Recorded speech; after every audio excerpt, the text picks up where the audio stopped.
la carta a los Romanos, capítulo 1, continuamos. Y en esta ocasión vamos a estar estudiando los versículos del 3 al 6, que continúan la idea que empezamos la semana pasada.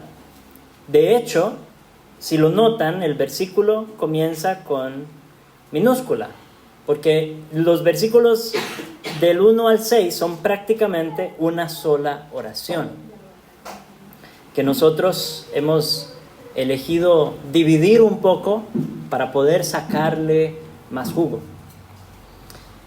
El punto de la primera parte fue ver que Pablo había sido llamado con un propósito específico de ser apóstol y llevar el evangelio de Jesucristo, el evangelio de Dios, le llama él, el evangelio de Dios prometido desde el Antiguo Testamento, prometido por los profetas en las Santas Escrituras.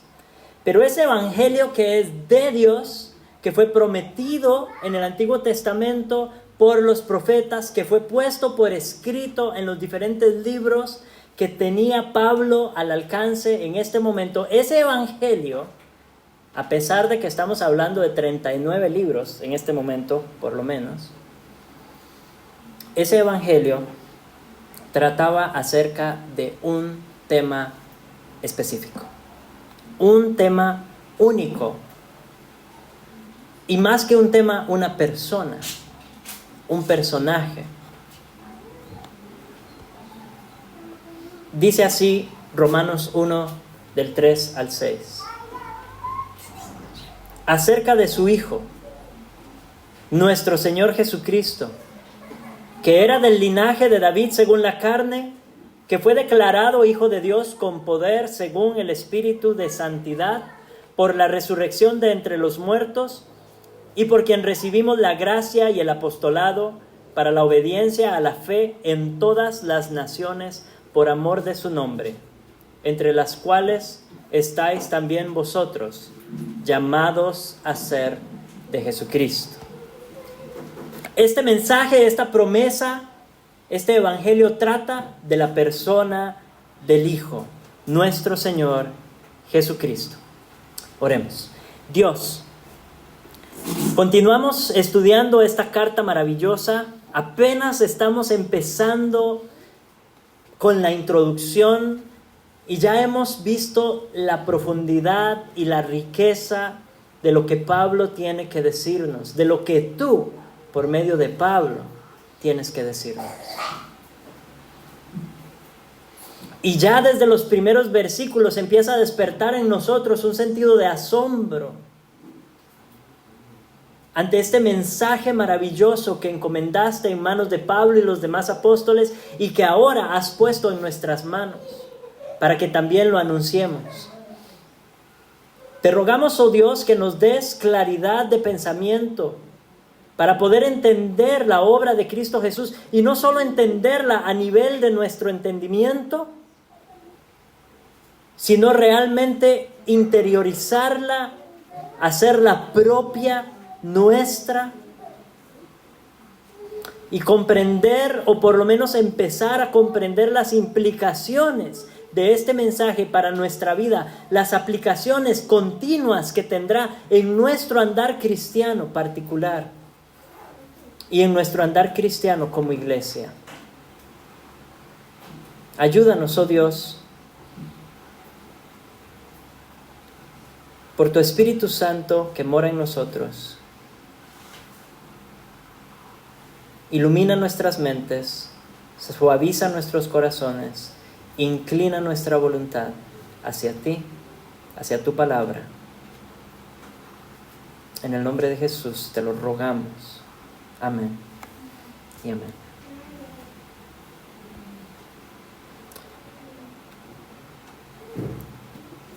Todo se trata de Cristo. Tenemos que tener eso claro. Cuando abrimos las Escrituras para leerlas individualmente, cuando abrimos las Escrituras para leerlas en familia, debemos recordar que todo se trata de Cristo, que Él es el personaje principal de esta historia. que Él es el mensaje que proclamamos. Él es el mensaje que ha llegado hasta nosotros y el mensaje que nosotros debemos proclamar también. Y entonces Pablo empieza a trazar como las líneas introductorias a lo que será su explicación magna de lo que es y significa el Evangelio para la vida de los creyentes en Roma y por lo tanto para nosotros también. Y comienza con lo que parece ser una declaración antigua, un credo antiguo. Parece ser una de las declaraciones cristológicas, o sea, una declaración acerca de Cristo, del puro principio de la iglesia, conocida posiblemente por los romanos también, y por eso Pablo la utiliza, evidentemente conocida por Pablo también, pero posiblemente Pablo la ha replanteado o le ha dado un énfasis algo distinto. No conocemos la forma original de esta declaración, pero declara algunas verdades acerca del Hijo muy concretas, muy breves, pero profundas. La primera es que este mensaje es acerca de su Hijo, nuestro Señor Jesucristo, que era del linaje de David según la carne. Según la carne es una manera bonita de decir según la naturaleza humana. Por generación natural, su descendencia se podía trazar hasta David. Era descendiente de David y la Biblia lo dice explícitamente.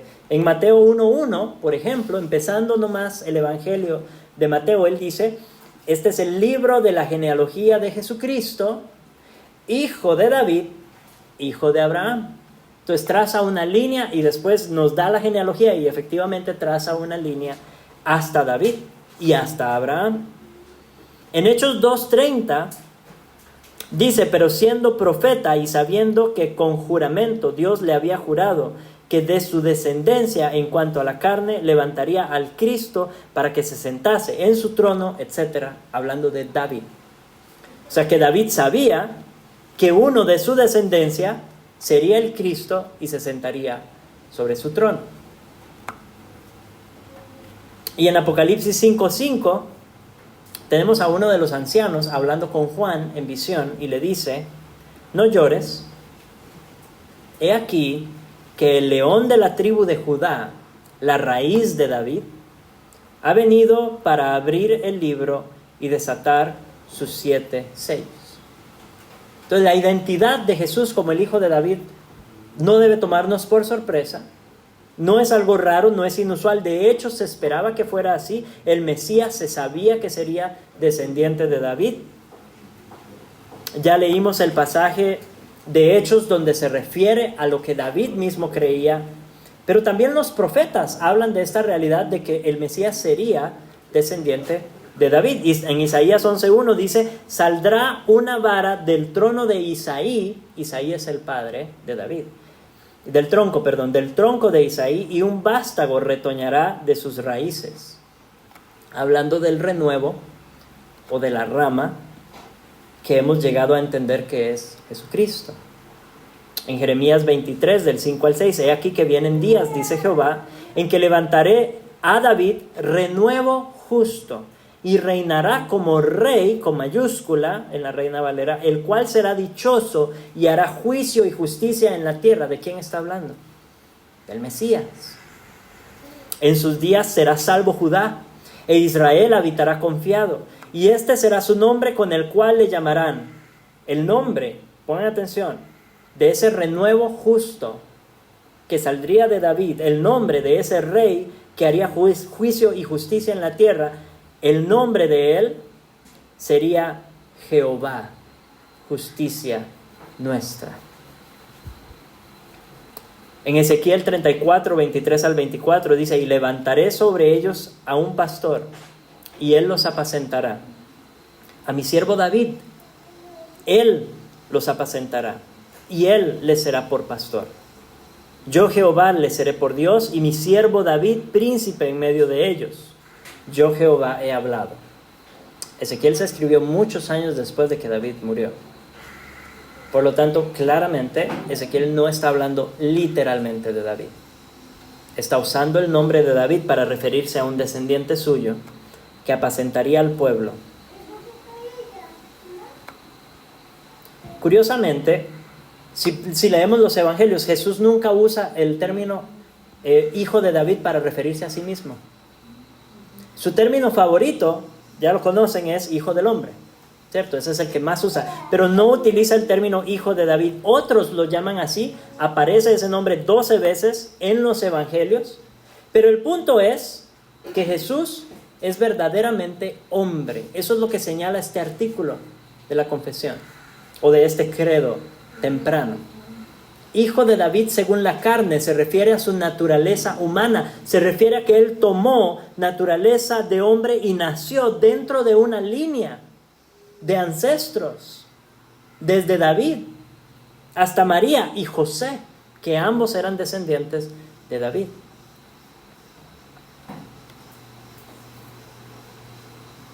Nace bajo la ley y hablando al mismo tiempo que se refiere esto a su humanidad, también se refiere a su humillación. Porque nace como hijo de David en debilidad. Nace como hijo de David, como un bebé en un pesebre y atraviesa todas las etapas del desarrollo humano. Sufre todas las consecuencias del pecado a su alrededor, experimenta vivir en un mundo caído. Eso es parte de su humillación. Él era Dios, sentado en gloria, no tenía por qué bajar a la tierra a padecer todo lo que padeció, pero lo hizo. Y entonces en esa breve declaración, hijo de David, tenemos una teología grande, fuerte, de quién es Jesús hombre. Jesús, el Hijo de Dios, hecho hombre. Pero no es un simple hombre. Ese es el otro error que podemos cometer. No es un simple hombre. Algo lo distingue de todos los demás hombres que han caminado sobre la tierra. Algo lo distingue. Fue más que un simple maestro. Fue más que un simple rabí. Fue más que un simple profeta. Fue más que un mero moralista judío como muchos otros que hubo antes de él y después de él. Fue mucho más que eso. El versículo 4 nos dice que fue declarado Hijo de Dios con poder, según el Espíritu de Santidad, por la resurrección de entre los muertos. Sí, hombre, sí, humano, de carne y hueso como nosotros. Y hasta el momento de su muerte, quizá había duda todavía acerca de su identidad. En el momento de su muerte, los discípulos posiblemente, y lo sabemos, se fueron a seguir con sus vidas, a pescar, regresar a sus tareas. No habían entendido lo que Jesús mismo les había dicho muchas veces antes de su partida, que era necesario que Él muriera, pero que resucitaría al tercer día. Y es en ese momento de su resurrección donde su deidad queda demostrada más allá de toda duda. Queda evidenciado que este no es cualquier hombre, que este no era uno más del montón. Es muy curioso, porque después de los evangelios, después de la resurrección de Cristo, el término que más se usa para referirse a Jesús ya no es hijo del hombre, que era su término favorito, sino que la iglesia lo llama Hijo de Dios con mayor regularidad. Solo Esteban, en Hechos, capítulo 7, antes de su martirio, o durante su martirio, podríamos decir, él dice, cuando levanta los ojos al cielo, dice: he aquí, veo los cielos abiertos y el Hijo del Hombre que está a la diestra de Dios. Y esa es la única vez que aparece Hijo del Hombre después de los evangelios, en Hechos, de boca de Juan. Y yo creo que esto habla de la importancia que la iglesia le dio a la realidad de que este Jesús era Hijo de Dios. Su humanidad la tenían fresca, su humanidad la tenían clara. Muchos anduvieron con él, oyeron de él, era un personaje histórico del momento. Sabían que había existido, sabían de ese maestro profeta allá en Jerusalén y en esa zona, que había sido crucificado. Entonces la iglesia quizá en un principio no ve la necesidad tan apremiante de predicar la humanidad de Cristo, porque es muy evidente, pero se enfocan en la deidad de Cristo, la importancia de que Él es el Verbo de Dios, el Hijo de Dios. Y Juan, en su evangelio, empieza en esos términos. Es lo primero que quiere dejar claro, es que este Jesús es Dios. En el principio era el Verbo, y el Verbo era con Dios, y el Verbo era Dios. Este era en el principio con Dios. Todas las cosas por Él fueron hechas, y sin Él nada de lo que ha sido hecho fue hecho. En Él estaba la vida, y la vida era la luz de los hombres. La luz en las tinieblas resplandece, y las tinieblas no prevalecieron contra ella. Él tiene el mismo poder de Dios. Él tiene la misma autoridad y ejerce la misma autoridad de Dios. Él es digno de la misma adoración, de la misma alabanza y de la misma gloria que Dios. ¿Por qué? Porque Él es Dios. El resplandor de la gloria de Dios, la imagen visible del Dios invisible, la revelación máxima y definitiva de Dios. Porque Él es Dios, declarado Hijo de Dios con poder. No declarado con poder Hijo de Dios, sino declarado Hijo de Dios con poder. No es la declaración la que es calificada por ese con poder, es el Hijo. Hijo de Dios con poder. Hijo de Dios poderoso, si se quiere. En su resurrección quedó claro quién era este Jesús. El Hijo de Dios poderoso, resucitado por la tercera persona de la Trinidad, el Espíritu de Santidad. Y no nos debemos detener demasiado en el hecho de que diga Espíritu de Santidad y no Espíritu Santo. Porque aquí lo que está haciendo Pablo es imitando el vocabulario hebreo. En hebreo, la forma de decir Espíritu Santo en hebreo, la tradición correcta o literal sería Espíritu de Santidad. Pero en el Nuevo Testamento se utiliza más frecuentemente Espíritu Santo.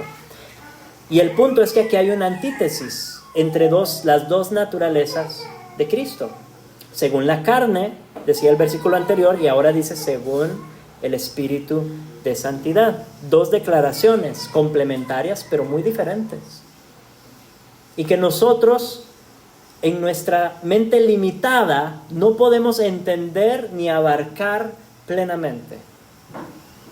Es difícil entender cómo una persona puede tener dos naturalezas distintas, que entre ellas no se mezclan, no se cruzan, no se confundan y sin embargo no se separan. Jesús es hombre y Jesús es Dios. Y fue el Espíritu Santo, al resucitarlo, el que dejó en evidencia quién era Jesús. Así quedó demostrado. Si Jesús no hubiera resucitado, dice C.S. Lewis, entonces las opciones son, o no era Dios, si no hubiese resucitado, no era Dios, sino que era, las opciones que nos quedan, es o un lunático, o bien el diablo mismo del infierno. Esas son las opciones. Porque las cosas que Él dijo, las cosas que Él hizo y las demandas que Él hace, lo que Él exige del mundo, solo tiene sentido si es Dios. Y queda demostrado que lo es en su resurrección. Si no resucitó, estaba loco. Si no resucitó, no solo Él estaba loco, sino que nosotros seríamos los más dignos de conmiseración, porque nuestra esperanza está puesta en una ilusión. Pero lo cierto es, mis hermanos, que Jesús sí resucitó. Lo cierto es, mis hermanos, que Jesús sí es quien dijo ser. Lo cierto es que Jesús tenía el poder para hacer lo que hizo, porque Él es Dios. Lo cierto es que Él puede exigir y demandar lo que demanda, porque Él es Dios. Él puede exigir lo que exige. Tiene la autoridad para hacerlo, porque Él es Dios. Puede repartir su gracia, puede convocarnos a hacer su voluntad, puede llamarnos a creer en Él, a arrepentirnos, a confiar en Él y enviarnos al mundo a predicar el Evangelio, porque Él es Dios. El versículo 5 dice que por Él recibimos la gracia y el apostolado. Pablo aquí a veces parece que utiliza un plural para referirse a sí mismo. Ya sea que lo entendamos así en la carta a los romanos particularmente, o que lo entendamos como que se refiere a él y a los demás apóstoles. En todo caso, el punto es que él ha recibido el llamado de ser apóstol y la gracia para cumplir ese llamado. Recibió el llamado a predicar el Evangelio a los gentiles y la gracia para hacerlo, evidentemente. Porque si leemos la historia de Pablo, nos daremos cuenta de que él fue el más grande misionero de la historia de la iglesia primitiva.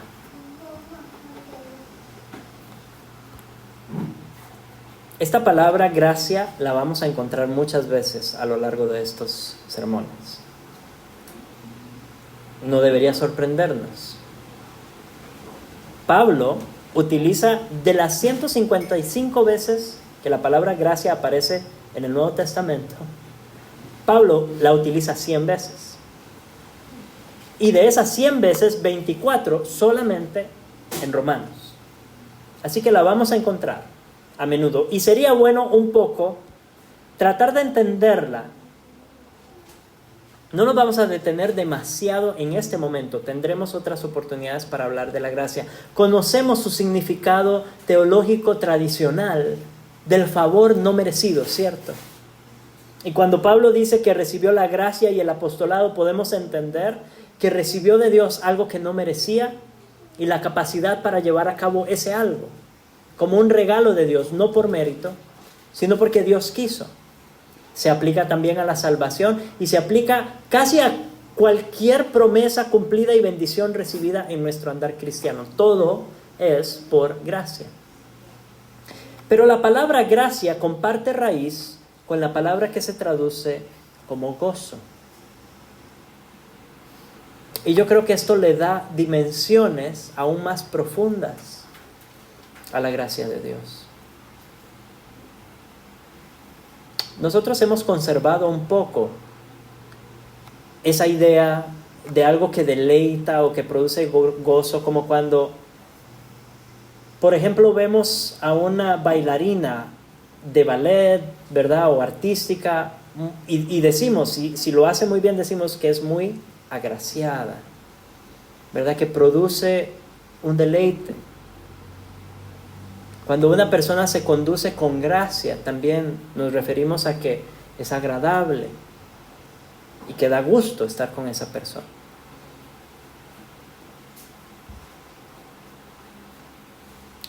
También, y tal vez un poco más curioso, es que nosotros en español utilizamos el término gracia para cuando algo nos hace reír. Me hizo gracia, ¿cierto? Y es que en última instancia el resultado del favor de Dios en nuestras vidas es eso: gozo, alegría, placer, deleite. No es algo que nos produce enojo, o no debería. Si nuestra experiencia cristiana no está marcada por gozo en Dios, en su obra y en lo que Él ha hecho, en lo que nos ha dado, Entonces creo que no hemos entendido bien la gracia.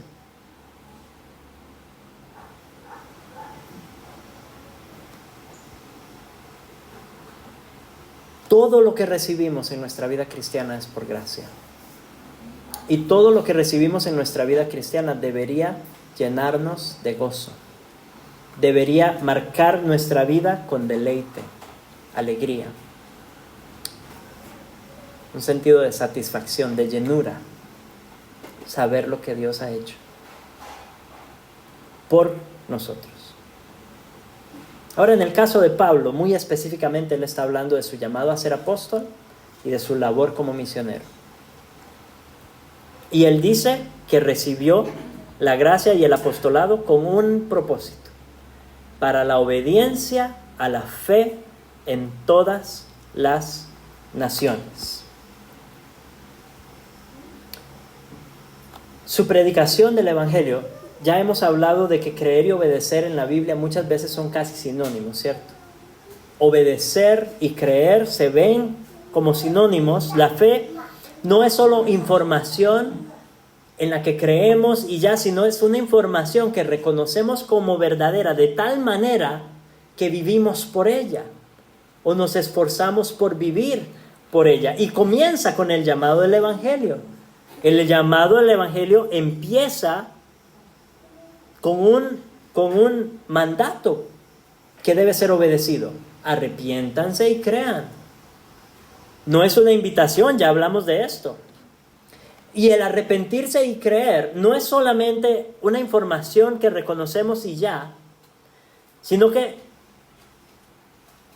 transforma desde el interior nuestro ser, inclina nuestra voluntad. Más allá de información verdadera, más allá incluso de una respuesta emocional ante algo muy emotivo, un mensaje muy, muy lindo, ¿verdad? Podríamos tener una respuesta emocional al Evangelio si se nos presenta en los términos más hermosos. Es un mensaje hermoso y puede detonar una reacción emocional, por supuesto, pero la obediencia de la fe es mucho más que un asentimiento vacío a las verdades del Evangelio o que una emoción pasajera. Es mucho más que eso. Y se desarrolla a lo largo de una vida de fe. Empieza en arrepentimiento y confianza en Cristo y continúa desarrollándose de esa manera a lo largo de nuestra vida, transformando todo lo que somos, hacemos, pensamos, decimos, de tal forma que obedecemos a la fe como creyentes. Ese fue el mensaje que Pablo fue llamado a predicar, y lo predicó en todas las naciones. Sí, la promesa fue hecha a Abraham, la promesa fue hecha a la descendencia de Abraham, pero fue una promesa para todas las naciones desde el principio. En tu simiente serán benditas todas las naciones de la tierra. Pablo entendió desde muy temprano que el Evangelio no es algo privado, no es algo individual, no es algo ni siquiera nacional, sino que es algo para todo el mundo, para todas las naciones, sin discriminación de raza, de género. A todo mundo, en todas partes, debe ser predicado el Evangelio de Jesucristo para la obediencia de la fe en todas las naciones por amor de su nombre. Porque esa respuesta de obediencia, esa respuesta de fe, es una respuesta en última instancia detonada por el amor evidente de Dios. Y el amor de Dios provoca una respuesta de amor en nosotros. Amor a su nombre, amor a quien Él es y amor a lo que Él ha hecho, a cada uno de sus atributos, a cada una de sus obras, específicamente en Cristo. Cristo, el Dios hombre, merece y demanda todo nuestro amor. Merece y demanda todo nuestro amor. Él mismo, que comisionó a Pablo con este mensaje para llevarlo a las naciones, y que Pablo abandonó su vida para dedicarse al ministerio. Abandonó todo lo que él consideraba valioso, lo tuvo por basura, para servir a este Cristo que lo había llamado.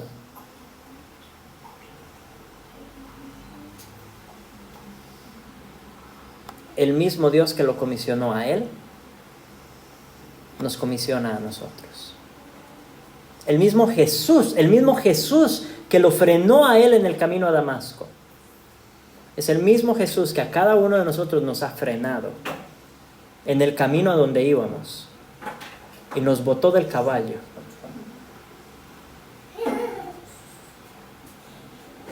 Y nos dijo, por tanto, id y haced discípulos a todas las naciones, bautizándolos en el nombre del Padre y del Hijo y del Espíritu Santo, enseñándoles que guarden todas las cosas que os he mandado, y he aquí yo estoy con vosotros todos los días hasta el fin del mundo. Recibiréis poder cuando haya venido sobre vosotros el Espíritu Santo, y me seréis testigos en Jerusalén, en toda Judea, en Samaria y hasta lo último de la tierra.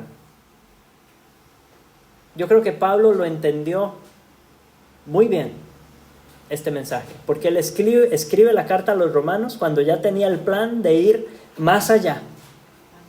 Ya había estado en su Jerusalén, en su Judea, en su Samaria, y ahora quería ir a los confines de la tierra, España, los límites del mundo conocido para Pablo, lo más lejano para él, y de camino visitar a los hermanos de Roma, otra nación lejana, otro pueblo distante. Y Pablo predicó el Evangelio, y los apóstoles predicaron el Evangelio. Pablo no había estado en Roma, pero ya el Evangelio había llegado hasta ahí. Y por eso les dice, entre esas naciones que debían obedecer a la fe, entre ellas estáis también vosotros, llamados a ser de Jesucristo. Los romanos eran gentiles, eran de las naciones de afuera de Jerusalén. Eran esas familias de la tierra bendecidas por la promesa hecha a Abraham. Eran fruto del trabajo misionero de los apóstoles fieles. Por toda la historia de la iglesia se pueden trazar esas líneas, esas ramificaciones desde los apóstoles, cómo fueron fieles en predicar desde ese momento que Pedro predicó en Jerusalén. Y había ahí personas, representantes de muchas naciones. Desde ese momento hubo una explosión. Imagínenselo, en el Mediterráneo, aquí, a una orillita del Mediterráneo, un pequeño pueblo, una localidad insignificante, donde Pedro predicó el Evangelio, y desde ahí familias enteras se fueron a casa y llevaron el Evangelio a sus tierras. Y empezaron a multiplicarse esas líneas, esas predicaciones de boca en boca del Evangelio por todo el Mediterráneo, por toda Europa. Cruzaron el mar, llegaron a América, hasta nuestros oídos hoy. Gentiles, ustedes y yo, las naciones benditas en la promesa de Abraham, ustedes y yo. Y ahora somos llamados, al igual que los romanos, a ser de Jesucristo. Ahora que hemos creído, le pertenecemos a Jesucristo. Y termina Pablo con el mismo concepto con el que empezó, el concepto de ser llamados. el concepto de ser llamados. No por invitación cordial de parte de Jesús. Muchos lo escuchamos así y creímos así por primera vez, como una invitación. Pero Él no estaba invitándonos, nos está convocando.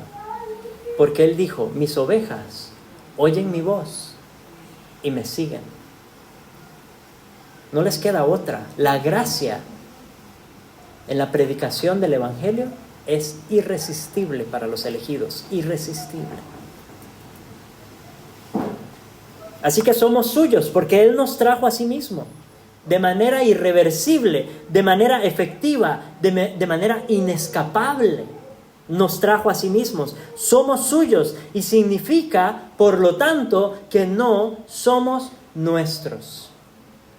Somos de ese Dios hombre que nos compró con su sangre y debemos estar dispuestos para vivir siempre y servir siempre a este hombre, donde sea que Él nos quiera colocar, a este Dios, donde sea que Él nos llame, a servirle en todo momento y en toda circunstancia de nuestra vida, a ser obedientes en fe a este Dios poderoso que es digno de nuestra obediencia y de nuestra fe, que es digno de nuestra adoración. Él nos ha hecho suyos.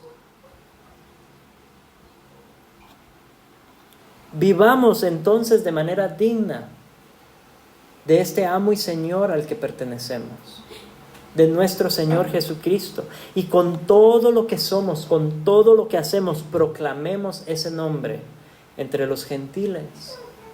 Mis hermanos, las líneas que estallaron en Jerusalén, esas ramificaciones que llegaron hasta nosotros, no deben detenerse aquí. No deben detenerse con usted y conmigo. No a todos el Señor ha llamado a ser misioneros, a ser pastores, ancianos, maestros, pero a todos nos ha llamado a ser testigos. Todos debemos continuar esa línea, esas ramas. Los primeros son los que tenemos a la par. Estos son los primeros. Nuestros familiares, nuestros hijos, cónyuges, padres, vecinos, compañeros de trabajo, amigos. Y ahí, que siga corriendo de boca en boca el mensaje del Evangelio y esta cadena, este tejido, esta red memorial que continúe generación tras generación, difundiéndose, estallando, extendiéndose hasta los confines de la tierra. Desde nuestra Jerusalén, nuestra Samaria, nuestra Judea y más allá, hasta que Cristo vuelva por su iglesia. Amén.